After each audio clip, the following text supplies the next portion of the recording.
हमारे इस सेशन के अगले टॉपिक को हमारे सामने एक्सप्लेन करने आएंगी हमारी vice principal ma'am Julie ma'am. जोरदार ताली से स्वागत होगा। To all of you. Okay, so we know how precious we are and how precious our work in our society. But it would be more precious, it would be more commendable and effective when we follow the do's and don'ts instructed by our society and instructed by our academy. हम सभी को पता है, हम teacher हैं, क्या ज़रूरी है चीज़ें स्कूल में करना और क्या नहीं करना। इवन दैट हमें ऐसा लगता है कि कुछ चीज़ें हैं जिन्हें हम सभी को वापस से सीखने की ज़रूरत है। सो सबसे पहले ऐसी क्या चीज़ें हैं जो एज अ टीचर हमें करना ही है, इसके ऊपर हम फोकस करेंगे।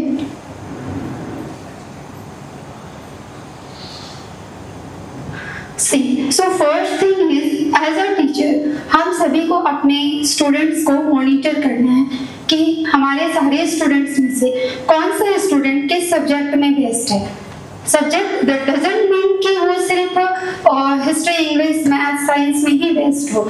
इवन अगर उसकी कोई स्किल अच्छी है तो उसके ऊपर हमें ध्यान देना है, उसके उस स्किल को किस तरह से आगे डेवलप करना है, इसके लिए हमें स्टूडेंट्स को मॉनिटर करना है। नेक्स्ट इज, अभी मॉनिटर करना तो है बट मॉनिटर का वे क्या होगा, तो उसके लिए आप सभी को एक सीट प्रोवाइड की जाएगी, that is the student evolution seat. Okay, जिसमें कि आप स्टूडेंट्स का उसके क्या मेरिट्स है, यानी कि उसकी राइटिंग इंप्रूव हो रही है, वो काफ़ी अच्छा लर्निंग में काफ़ी अच्छा कर रहा है, डे बाय डे उसकी अटेंडेंस अच्छी हो जा रही है, जो भी उसके मेरिट्स होंगे वो आपको इसमें नोट करना है। सेकंड थिंग, मिनिमम 5 मेरिट्स तो हमें ही चाहिए। ओके, मैक्सिमम कितना भी हो सकता है। नेक्स्ट इज, हमें ऐसा लग रहा है कि हमारे स्टूडेंट में कुछ डिमेरिट्स है, कुछ फॉल्ट आ रहे हैं, तो उसे भी हमें उसमें मेंशन करना है। That's why maximum 5, not more than 5। Okay, ये आपको ध्यान रखना है, यानी कि उसकी कुछ अच्छी बातें और उसकी कुछ ऐसी बातें जिसमें वो शायद थोड़ा कम अच्छा है कि हमें मेंशन करते हुए लास्ट में आपके जो सजेशंस होंगे उस स्टूडेंट्स के रिगार्डिंग उसको भी आपको उसमें नोट करना है। Fine, now what is the work of this seat during the when you talk to the parents at the end of the every month, ये कंपलसरी है कि एज अ टीचर आपको आपके पेरेंट्स के टच में रहना है। उसके लिए आपको आपकी क्लास के हर एक बच्चों को, हर एक पेरेंट्स को कॉल करना है, 1 to 1 उनको कॉल करना है। कॉल के थ्रू आपके ये पॉइंट्स आपको हेल्प करेंगे। जब आप पेरेंट्स को कॉल करें, कुछ बातों का आपको विशेष ध्यान रखना है। किन टॉपिक पर आपको पेरेंट्स से बात करना है, क्योंकि जब आप पेरेंट्स से बात कर रहे हैं आपके पेरेंट्स को ये पूरा भरोसा हो जाना चाहिए कि आपसे अच्छा शिक्षक और आप उसने जिस स्कूल में अपने बच्चे को डाला है उससे अच्छा स्कूल उनके लिए दूसरा नहीं है। उसके लिए आप उनके साथ सबसे पहले, अगर वो बच्चा इरेगुलर है, एब्सेंट होता है, तो आप उनसे डिस्कस करेंगे। नेक्स्ट, आप उनसे पूछेंगे कि आपके बच्चे की प्रोग्रेस कैसे चल रही है और आपके जो भी डिफॉल्ट्स आपने नोट किए हैं उसको एक पॉजिटिव वे में उनको बताएंगे जिसपे कि वो वर्क करें। आप उनसे टाइम मांगेंगे कि आप अपना थोड़ा टाइम अपने बच्चों को दीजिए। ओके, एट द एंड आप देखेंगे कि आपका और आपके पेरेंट्स का विदिन 2 और 3 मंथ में काफ़ी अच्छा बॉन्डिंग बन चुका है। नेक्स्ट, छोटी सी चीज़ें हैं बट हम सभी टीचर्स को इन चीज़ों पे ध्यान रखना है कि हमारे क्लास के सारे बच्चों के पास व्यवस्थित वाटर बॉटल और उनका लंच बॉक्स होना चाहिए। आपको अपने स्टूडेंट्स को इसकी हैबिट बनानी है कि वो घर का बना खाना लेकर आएँ और अपना बॉटल फिल करके लाएँ। इससे बहुत सारे इश्यूज जो हमारे लंच वगैरह के दौरान होती हैं वो सारे सॉर्ट आउट हो जाएंगे।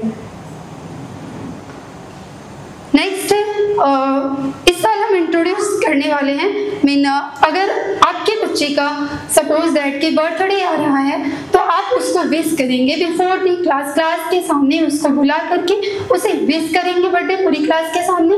स्कूल ऑफिस में आपको एक ग्रीटिंग कार्ड अवेलेबल होगा जिसको आपको लेकर के उस बच्चे को देना है।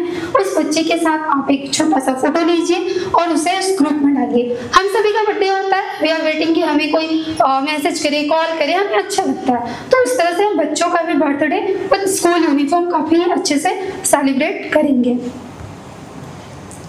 नेक्स्ट है आपकी स्टूडेंट्स की जो डायरी है, आपके स्टूडेंट की डायरी का जो फर्स्ट पेज है, प्रोफाइल पेज है, आपको मेक श्योर करना है कि हर एक स्टूडेंट की डायरी कंप्लीट फिल होनी चाहिए।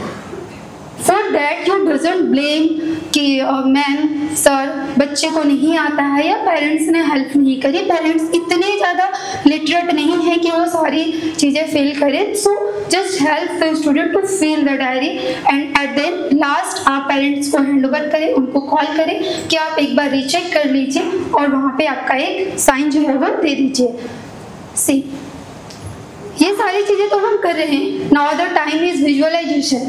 आप जो भी कुछ करते हैं, आप जो भी क्लास में एक्टिविटीज वगैरह करवाते हैं, आपको ये ध्यान रखना है कि आप उसका पोस्ट बना सकते हैं, आप उसको शेयर कर सकते हैं। आप अगर ये एक्टिविटी देखेंगे तो ये हमारे प्री प्राइमरी सेक्शन के 1st 2nd के टीचर्स, मैं नाम लेना चाहूँगी टीचर का, चाहत मैम, मनीषा मैम जो हैं, उन्होंने लक्ष्मी मैम की हेल्प के थ्रू इस वीडियो को प्रैक्टिकली इस टॉपिक को प्रैक्टिकली उन्होंने करवाया है।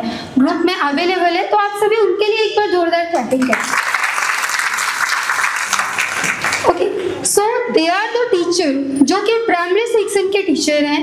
हम काफ़ी समय से इन चीज़ों पर फोकस कर रहे हैं। हम टीचर्स को सजेस्ट करते हैं कि आप वीक में एक वीडियो जरूर बनाइए और उसको ग्रुप में पोस्ट कीजिए। तो कुछ टीचर्स इसकी और काफ़ी अच्छा कर रहे हैं, but now this is compulsory for all teacher, for all lectures. जो सीनियर टीचर है ये उनकी जवाबदारी ज़्यादा होती है। ओके, तो आपको इन बातों पर ध्यान देना है। फाइन, हम सभी एज अ टीचर ये सारी चीज़ों को करते हैं, बट कहीं हम भूल ना जाएं, हमें इन बातों का विशेष ध्यान रखना है। नाउ कुछ चीज़ें ऐसी हैं स्कूल में जो हमें नहीं करनी है एज अ टीचर, जो हम सभी को शोभा नहीं देती है, जो कि हमारी लाइफ को, हमारी जो जॉब है, हमारी जो टीचिंग लाइन है, इसको बहुत ज़्यादा इफेक्टिव करती है। सो वेट, मैं नहीं हूँ इसमें, मैं फर्स्ट टाइम कर रही हूँ तो थोड़ा सा डिस्टर्बेंस होगा। What should we don't? As a teacher हमें क्या नहीं करना चाहिए? स्कूल प्रीमाइसेस की अगर बात की जाए, एज अ टीचर हमें जब भी हम क्लास ले रहे हो, लेक्चर ले रहे हो, तो हमें ये ध्यान रखना है। इसमें से एक ही टीचर है जो एक वीडियो, एक अगर पिक देख रहे हैं आप, तो उसमें एक टीचर बेंच पे बैठी हुई है और बच्चों को पढ़ा रही है। क्या आपको लग रहा है कि बच्चे इनको पढ़ पा रहे होंगे? ऑब्वियसली पढ़ेंगे ना, फ्रेंडली माहौल है ना, फ्रेंड्स तो हमें रहना ही चाहिए, फ्रेंडली बिहेवियर तो करना ही चाहिए बच्चों के साथ। ऑफ कोर्स करना चाहिए, हमें डिस्क्रिमिनेशन नहीं करना चाहिए। लेकिन जब बात आती है ओहदे की, समझदारी की, तो हमें अपने और अपने बच्चों में थोड़ा सा डिस्टेंस मेंटेन करना चाहिए। We should just provide our dignity, हमें अपने डिग्निटी को बचा के रखना है। तो जब भी आप लेक्चर ले रहे हो, तो जो सेकंड आप वीडियो देख रहे हैं जिसमें अर्पिता मैम काफ़ी अच्छे से वो क्लास कंडक्ट कर रही है, तो आपको इसी वे में क्लास को लेना है। Is there any universal reason कि हमें चेयर पे नहीं बैठना है, हमें बेंच पे बैठकर नहीं पढ़ाना है? ऐसा कुछ है क्या सर? नहीं, ऐसा कोई भी यूनिवर्सल रीजन नहीं है। But you have to decide yourself that you want to be energetic और लेथर्जिक। ओके, क्योंकि एक बैठा हुआ जो शिक्षक होता है, जो चेयर पे बैठ के आराम से बच्चों को कह रहा है आज पार्ट 1 पढ़ाएंगे, तुम निकालो और लिखो, he is the sign of yours, he is the sign of, must be the sign of laziness. Okay, so हमें इन चीजों का खास ख्याल रखें।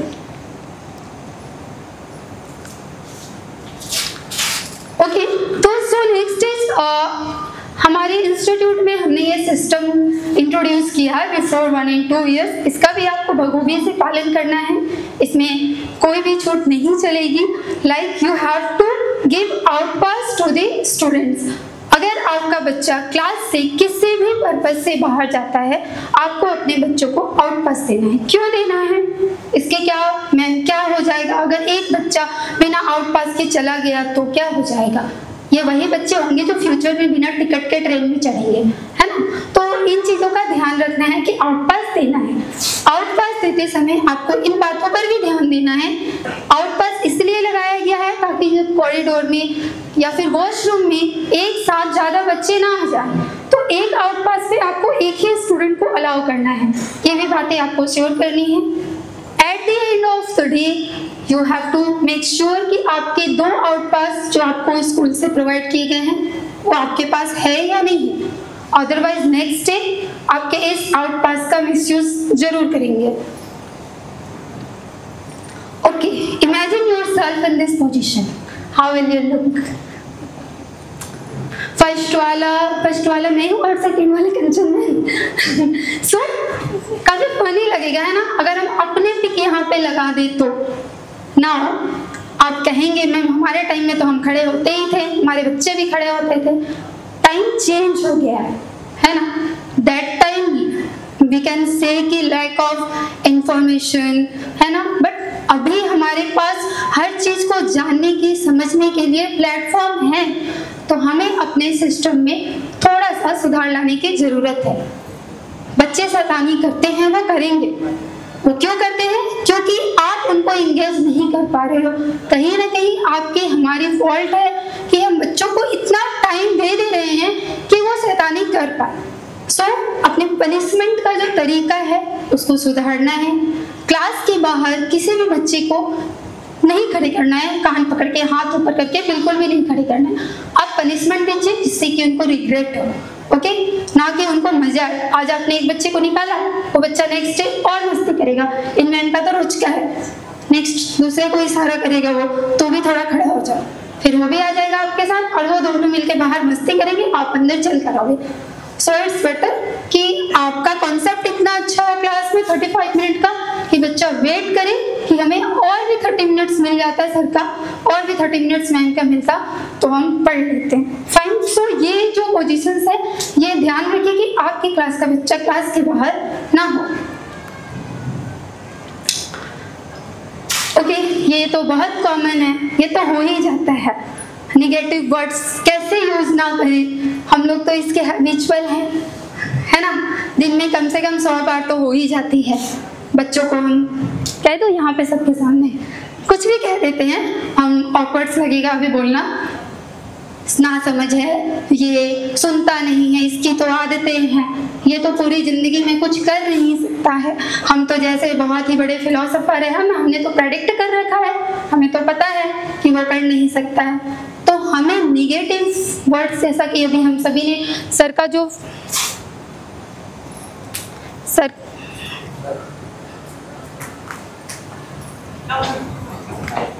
ये बोर हो गया मुझसे।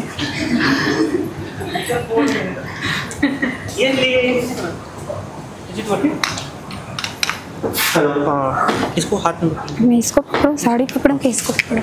इसको हाथ लगा लीजिए।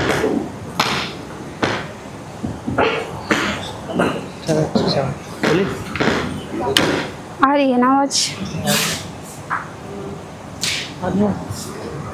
बोलो। हाँ नहीं आ रही, बोलो। Hello hello.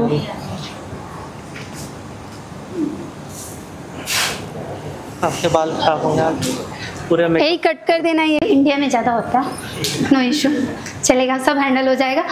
तो निगेटिव वर्ड्स, निगेटिवनेस की बात कर रहे थे हम। बच्चों को काफ़ी ज़्यादा बोलते हैं, निगेटिव वर्ड्स यूज कर लेते हैं, तो हमें नहीं करना चाहिए। मैम हो जाता है ना, बोलते बोलते निकल जाता है मुझसे, तो नहीं निकलना चाहिए। बहुत सारे नुकसान होते हैं इसके, है ना। हम स्टूडेंट्स की जो एबिलिटी है कई बार हम उसको बर्बाद कर देते हैं। हमारे एक ना बोलने की वजह से वो जो बच्चा होता है नेक्स्ट स्टेप लेने के पहले उसके माइंड में हमारे द्वारा कहे हुए वो अपशब्द आते हैं, गूंजता है कि हमें मैम ने इस बात को लेकर के ऐसा बोला था, तो ऑब्वियसली उस चीज़ को दोबारा रिपीट नहीं करेगा। हम उसके कॉन्फिडेंस को भी तोड़ते हैं। कई बार बच्चे का कॉन्फिडेंस लेवल डाउन हो जाता है, और उसकी इन सब के बावजूद ये सारी चीज़ें तो बच्चों के साथ में होता है। हमारे साथ क्या होता है अगर हम बच्चों को निगेटिव बोलते हैं तो हमारी जो खुद की पर्सनालिटी होती है, एज टीचर की जो पर्सनालिटी होती है वो डिस्ट्रॉय हो जाती है। एंड हम ये बिल्कुल भी नहीं चाहते हैं कि हमारे एकेडमी की किसी भी टीचर की इमेज जो है वो उनके खुद की वजह से या हमारी वजह से जो है वो खराब हो। हमारे लिए हमारे टीचर बहुत ज़्यादा इम्पॉर्टेंट है। एक राजा होता है, छोटी सी स्टोरी है। एक राजा होता है, वो एक पैर से लंगड़ा होता है और एक आंख से अंधा होता है। उसने अपनी प्रजा को ऐसा बोला होता है कि कोई मेरा एक पिक्चर बनाओ, है ना। उसकी एक ख्वाहिश होती है कि मरने के बाद मेरी शक्ल तो ऐसी है, मेरी कंडीशन तो ऐसी है, मेरे मरने के बाद क्या होगा पता नहीं, मेरी कैसे पोर्ट्रेट को यहाँ पे राज दरबार में लगाया जाएगा। तो वो अपनी प्रजा को ऐसा कहता है, मैं इसको फिनिश कर दूंगी। वो अपनी प्रजा को ऐसा कहता है कि आप जो है मेरी पिक्चर बनाओ। पूरी प्रजा सोचती है इस अंधे और लंगड़े राजा की क्या ही पिक्चर बनाई जाए। तो कोई भी आगे बढ़ के नहीं आता है। एक लड़का आता है जो बोलता है नेक्स्ट डे कि राजा साहब मैंने आपकी पिक्चर बनाई है। वो पिक्चर को प्रस्तुत करता है, वो उस पिक्चर को देखता है और देखकर बहुत ही ज़्यादा खुश और संतुष्ट होता है। ठीक है, उसने एक उसकी ऐसी पिक्चर बनाई थी कि जिस आँख से वो अंधा था उस आँख को वो निशाना साध रहा था, और जिस पैर से वो लंगड़ा था वो पैर उसके ऊपर थे, तो उस पिक्चर में दिख नहीं रहे थे। This is the sign of positiveness. जो सर ने कहा कि हमें बच्चे की जो निगेटिविटी है, अगर है तो है, हमें उस पर कमेंट नहीं करना है, हमें उसको कहना है कि तुम अच्छा कर रहे हो, तुम अच्छा कर सकते हो और तुम ही अच्छा करोगे। थैंक यू, मेरा टाइम ओवर हो चुका है।